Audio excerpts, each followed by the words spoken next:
Hello and welcome to another edition of This Racing Life. You join us here at Tattersalls where the Craven Breeze Up Sales is about to commence. Here's what's coming up on this week's episode. Jack Channon discusses his first season as a trainer. We visit Tattersalls for the Craven Breeze Up Sale. And Paul and Oliver Cole look forward to the QIPCO 2000 Guineas. New season, new beginnings for trainer Jack Channon in his first season taking over the reins from his father Mick. We went down to West Ilsley Stables to see how he's getting on. So what's going to be the Jack Channon approach? Well, what's the edge that you're going to add into the whole operation? Well, to be fair, as we, training the horses probably won't be too much different. Dad's had a system for 35 years, 2,500 winners that's worked, and I don't want to, waver too much from that point of view. But when Dad first started, he had 5 or 6 horses, and he had to go a certain route to make a name for himself and really forge a way through in the industry. Whereas I'm in an extremely blessed position where I've walked into a yard with 75 horses with a fantastic owner base and a system that's already in place. I've really just got to ensure that we keep that rolling, but at the same time, like you say, I have my own ideas. There's certain times where I might do something a little bit different to what Dad would have done, and Dad was always sort of pigeonholed as a 2-year-old trainer, and I think that was wrong. I think he's a lot more than that. He's proved that with the likes of Yuma Zanes and all that over the years, and I'd like to sort of show people that we're an all-round yard. We can train all sorts of different types of horses at all sorts of different age groups and quality levels, and I think if given the opportunity with the right stock, that we can prove to be just as good as anyone. Yeah, and looking around the yard, you've obviously got a big amount of space. You told me about all the different facilities, all the different options that you have for the horses.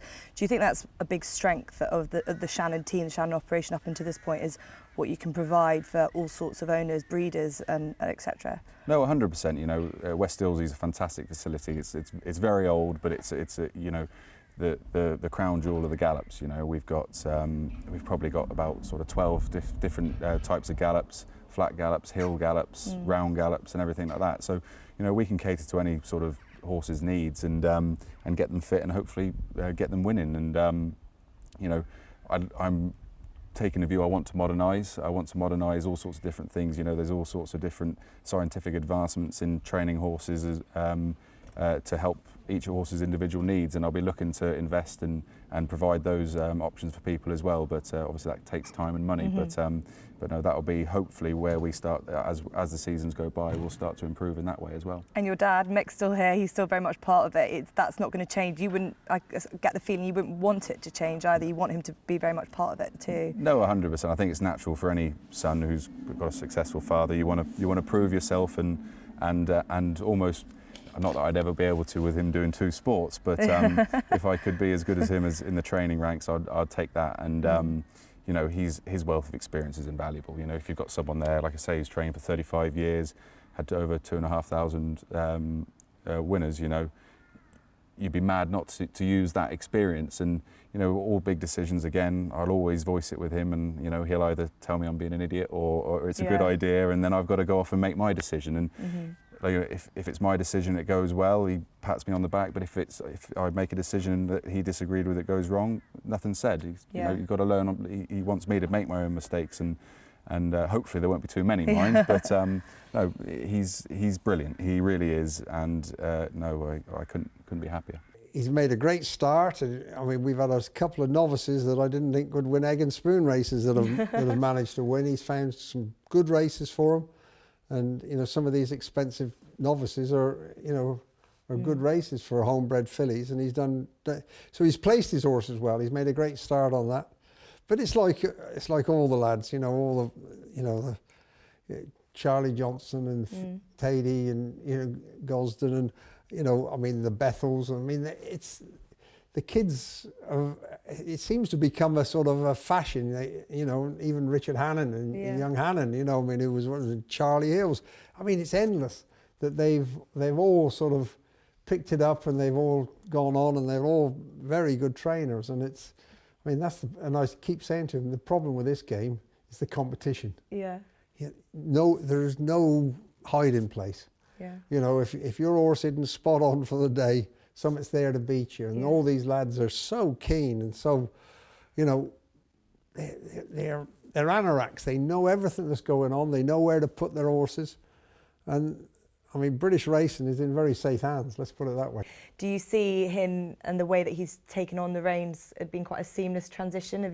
Have you noticed a change in him at least, or anything? Oh no, he does. I mean, he's got his own views. I mean, he's a strong-willed lad, and he knows what he wants. And we still have plenty of disagreements or discussion, I would like to say, but you know, there's plenty of foul language in the office in the mornings and things like that. But no, I mean, he will do it his own way, and that's the way it's got to be. And as I said, the hardest thing for us to do is to step back and say, right, get on with it. And yeah, how's that been? It must happen. You've got to do it that way. And you know, and I'm glad we've done it that way. There can only be one boss. You can't rule by committee. You know, committee should be two, shouldn't it? One dead and one dying, and then you've got half a chance. You know, but someone's got to make the decision, and that's why, you know, we've gone this way. Jack makes the decisions now, calls the shots, but the boss is still around and sort of there to help Jack. And no, it's been great. We've had a good start, and Jack's had 7 winners, and I've been lucky enough to ride a few of them, which is great. So hopefully there's plenty more to come. You've obviously had a long association with this yard going back from your apprentice days, so it felt like a natural progression. Have you always known that it's going to be something that Jack was going to take on, and you'd be there supporting him as well?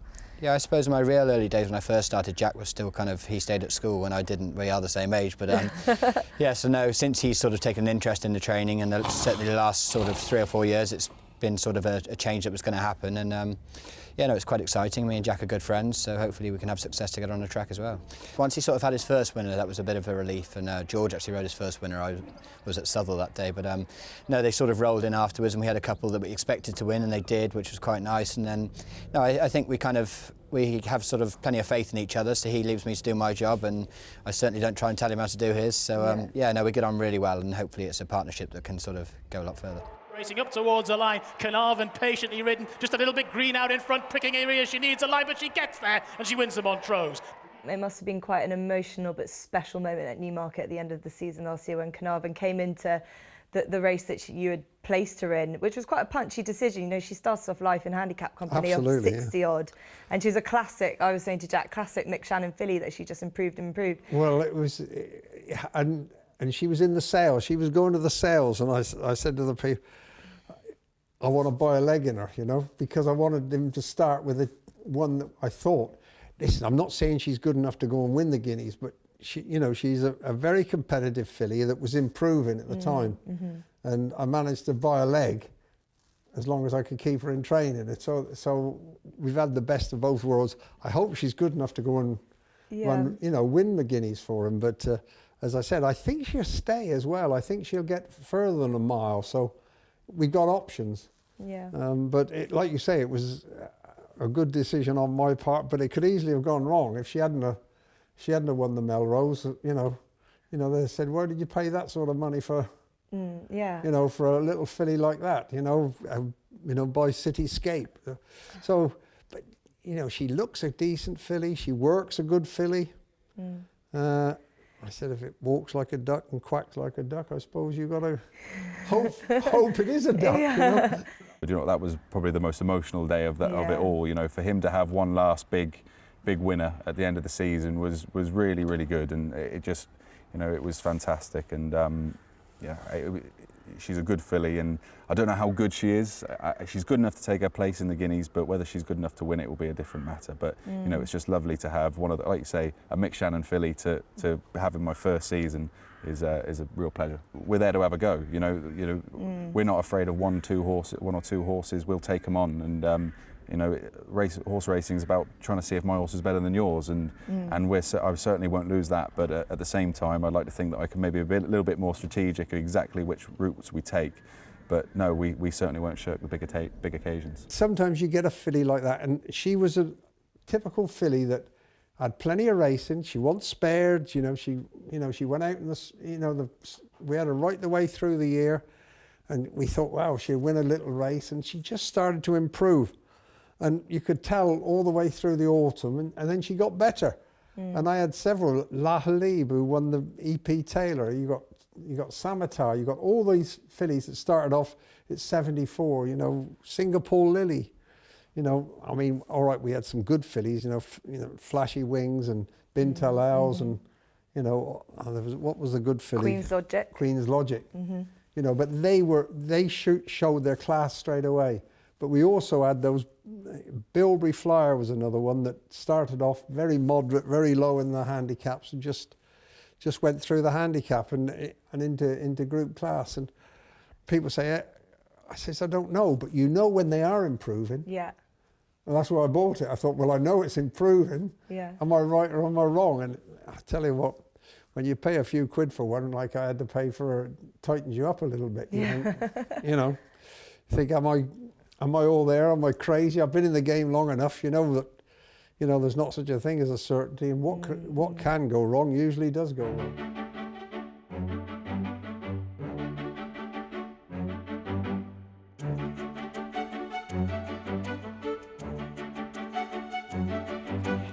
Back here at Tattersalls, the Craven Breeze Up Sale is in full swing. 100 horses will go through the ring tonight, and we're here catching up with some of the biggest names in the bloodstock industry.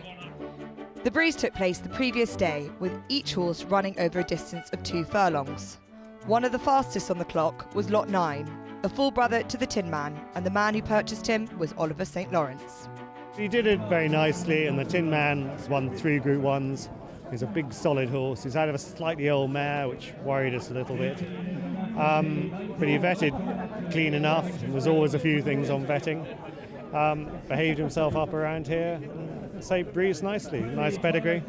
So it was about roughly where we valued him.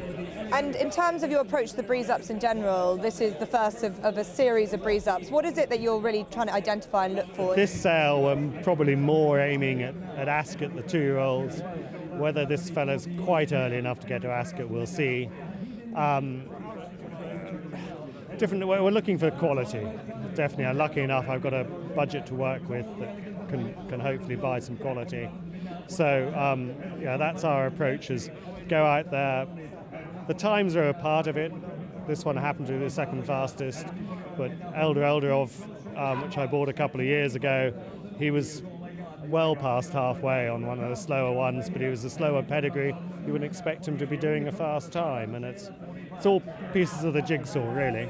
And you obviously go to every sale that you can do. Why is it the breeze up for you? What's the difference that you think stands aside to all the other sales? I don't dislike buying yearlings, but the breeze up gives you that benefit. It's 6 months later, and you get to see how they move. You get an idea of all of that, get an idea of their temperament. There was a horse we were following earlier that we were a little bit worried about its temperament in the gate. It was winning its way around. We did have a bid on it, but at the lower end of what we'd planned to. So it's all just pieces of the jigsaw, but there's hopefully, if you come to the breeze up sale, you're probably going to have to pay more money for the horse you might have bought as a yearling, but you're hopefully more guaranteed of some success. Yeah, and finally with this Lot 9, the Equiano, where, if we can follow him next, where will we hope to see him in terms of a trainer, and is your hopes that he's going to be very early? What do you reckon? Hopes is he'll be early enough. Yeah. Fauzi Nas, who I was buying with, and I had a discussion, and I reckon he looks more of a July horse. Fauzi thinks he's more of an Ascot horse, but we'll see where we go. Yeah. Haven't decided on a trainer yet, but I mean, yeah, he'll go straight back to a trainer, see how he actually is, and we'll try and get him out towards Ascot if the horse says it's the right thing to do. If the horse says not, we'll give him the time. There were then dramatic scenes at the very next lot as Clive Washbourne secured lot number 10. At 80,000 guineas, all on us, hold at 80,000. David Manoussier, well done. Congratulations. And thank you. Derry Connor Stoddall. And Racehorse sales is theatre. I love theatre. I love going to the opera, and I love going to Tats. My best horse ever was Tats Craven meeting, and it was a horse called Thundering Blue, which I paid 190,000 for. But anyway, we looked at these sales, and I started getting some dividends from my new company. I said, David, I'm getting nervous. Can we go and go to the sales? So we went through the catalogue. I have the most incredible guy called Will Brain, who does all of my pedigrees. Every single one of them. I've had 6 or 7 group races, horses in the last 10 years. Every one, he's rated very highly. So he's gone through his catalogue, and he said, without a doubt, the 4-star best horse in this catalogue is number 10, which was the Glen Eagles.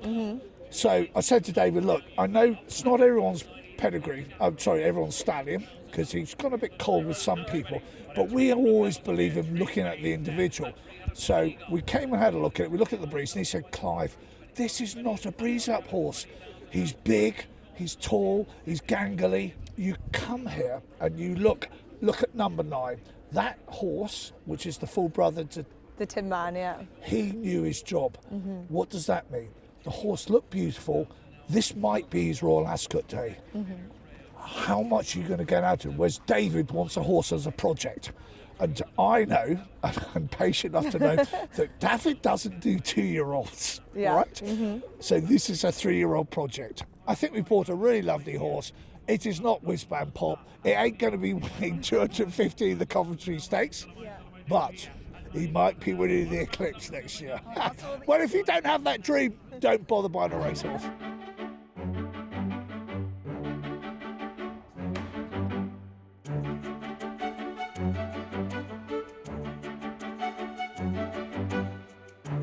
In a glittering career spanning the last 5 decades, there is one race that eludes trainer Paul Cole, and that is the QIPCO 2000 Guineas.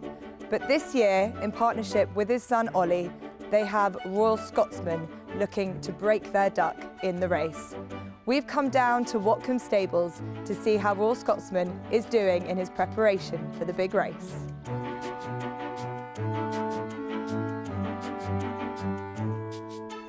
Well, first of all, thank you very much for having me here. It's an honour to be at Watcombe. Never been here before. It's lovely, beautiful facilities. And obviously we're going to talk about Royal Scotsman in particular, who we've seen this morning.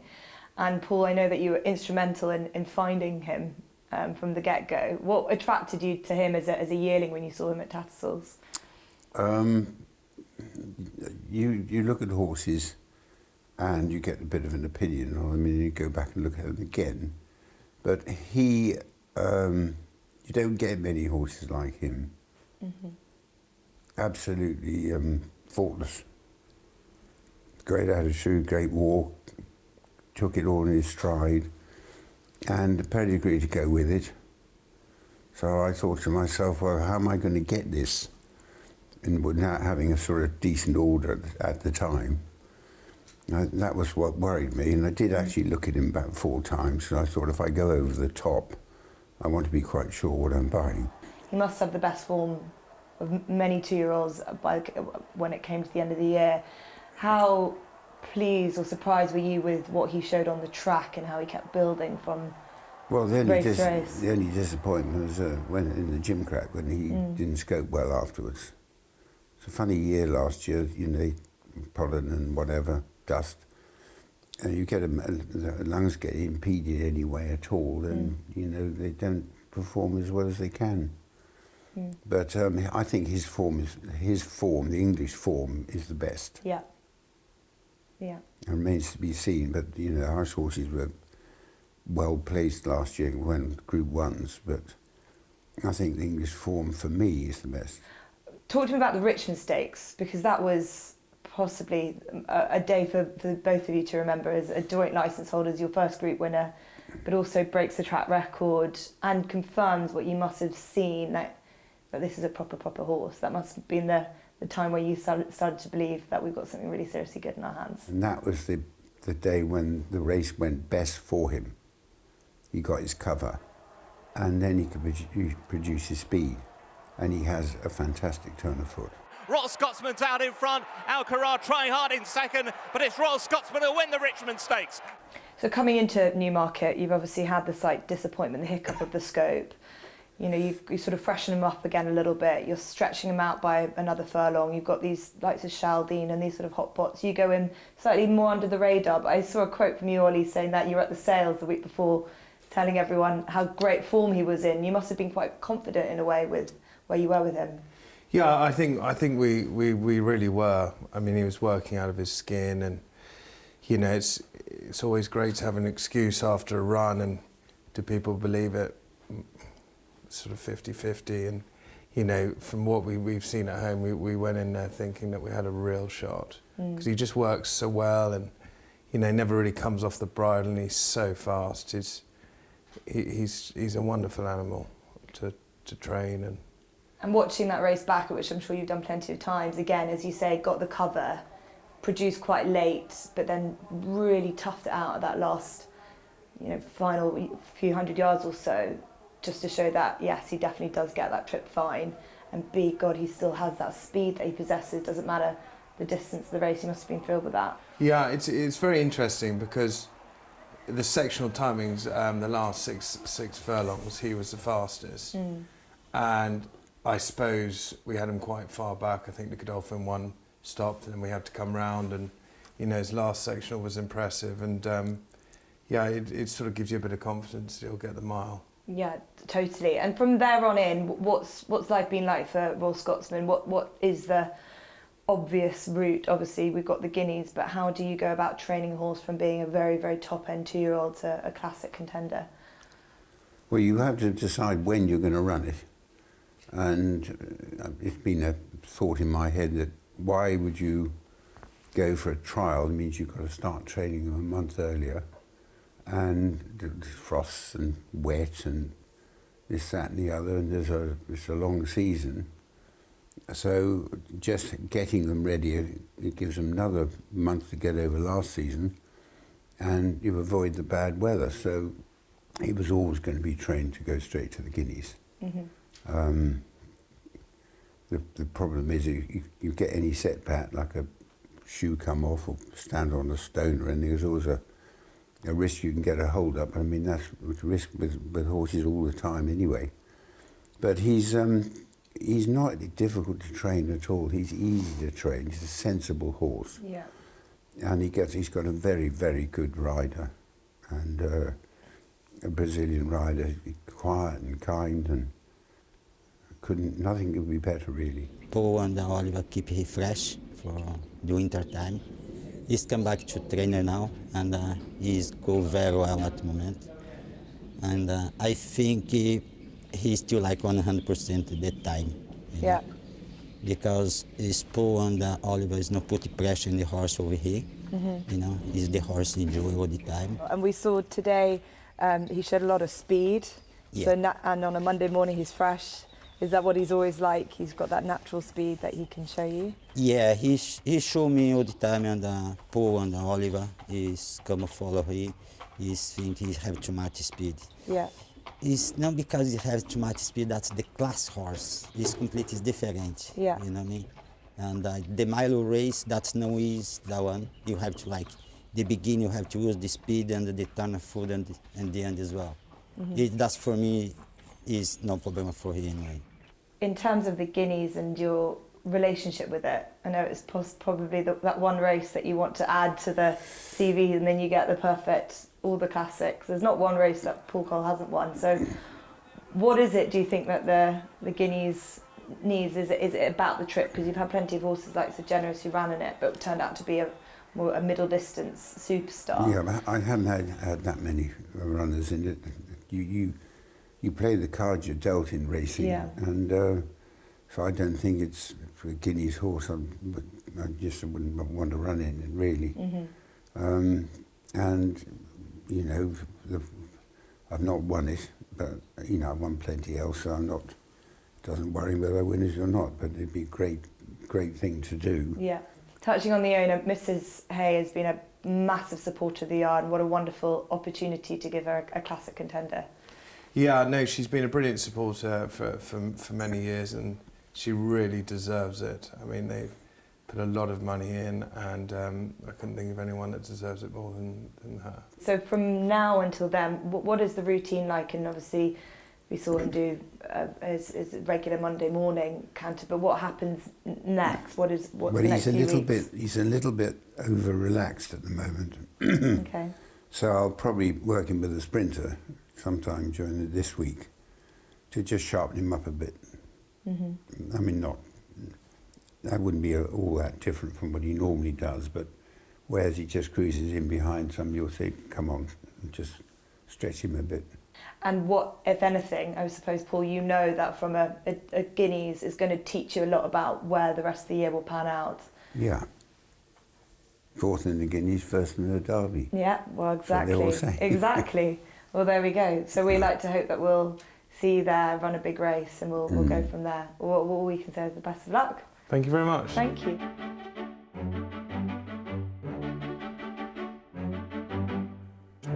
Back at Tattersalls, sales on day one are drawing to a close, and we caught up with another heavyweight of the sales ring, Richard Brown. Well, Richard, end of day one of this Craven Breeze Up Sale. Can you tell me about the quality that you saw yesterday on the Breeze and how difficult it was today to try and buy a horse? I thought the quality was very good, and today has been extremely difficult to buy because I've failed miserably. We've been on 5 or 6 horses today. Haven't bought a horse. We were underbid on the first loss in the ring, and it basically went downhill after that. The quality was very high, but you've got to stay, true to your valuations, and most of the horses went quite a long way beyond us. And as you say, this is the first of many breeze ups, and you'll be going back to the likes of Doncaster, where you bought the Perfect Power, our dads, and that's where you've had a lot of success. Does that also, in your mind, you're thinking, God, that's been a happy hunting ground, I want to go back there as well? Yeah, look, we're in a fortunate position. We've bought good horses at all of these sales, but Donny has been a particularly happy hunting ground, and always drive up the A1. We'll be going up there Sunday morning to watch the practice breeze, which starts at 7 o'clock this year, so early start from Newmarket, and always go up there, sort of confident. I think, we know what we want to see up there, and we know that when we see them jump through the hoops that we like to see them jump through, we can bid with confidence. And finally, we've obviously seen the first 2-year-old races. We've seen the likes of Blue Point hitting the ground running. Are there some sires that you've been really impressed with from a breeze up perspective as well, especially the newer ones? Well, we probably haven't seen enough to say, but Blue Point. I mean, he's the buzz horse. Being very boring. He's made a very good start, and the horses that we've seen breeze that sell tomorrow, they look pretty decent. Lot 101 yielded a tidy profit for GS Bloodstock's founders Gary Halpin and Sean Davis as they netted 100,000 on their Cotai Glory colt. Tell us what's just happened in the sales room behind us. Sure, look, we had a great result. We've sold a very nice colt to a very good trainer, and hopefully he's lucky for them. Take me back to the beginning though. This is a horse that you bought as a yearling and for a pin hook project, but also a cultivate of sales in the auction ring. It's been a long-term project. Yes, sort of last year we made the plan to buy yearlings to breeze, and we bought 3 yearlings, and this is the first one we've sold at the sale so far. So we done it previously under Tallyho Stud, starting out and learning the trade, and it's our first year now going into it ourselves. We've a yard taken on the Curragh, and myself, I've actually got my trainer's licence, so we might purchase some 2-year-olds to race during the year, and we'd be buying yearlings to breeze then in the winter. And what attracted you to this horse when you saw him at the sales? And it's quite pricey for the sale that you bought him in, so you must have quite liked him. Yeah, he was a very good physical, very good athletic colt who showed himself very well on the day. Ticked all our boxes. We went in thinking initially that we might just struggle to buy him, and we had to stretch to buy him, but thankfully it's worked out, and as I said, he was a very good physical as a yearling. He's improved over the winter and developed into a very nice colt, and hopefully he can be lucky for his new connections. And what's it going to mean for you guys now? How can you build on this? Sure, just what we set out to do to have success with our first one is brilliant, and we're delighted. But yeah, very much going forward, we'd like to, we were very selective with the yearlings we bought. We tried to aim to buy quality over quantity, and I'd say we might try and do the same again and continue to. And yeah, just try and buy good, solid yearlings and try and be a source of, fast 2-year-olds, and and we'd like to think we do it to a high standard, and hopefully our reputation will show us in that light. That's it for this week's episode of This Racing Life. Thanks to Jack, Mick, Paul and Ollie and everyone at Tattersalls. We'll see you again next week.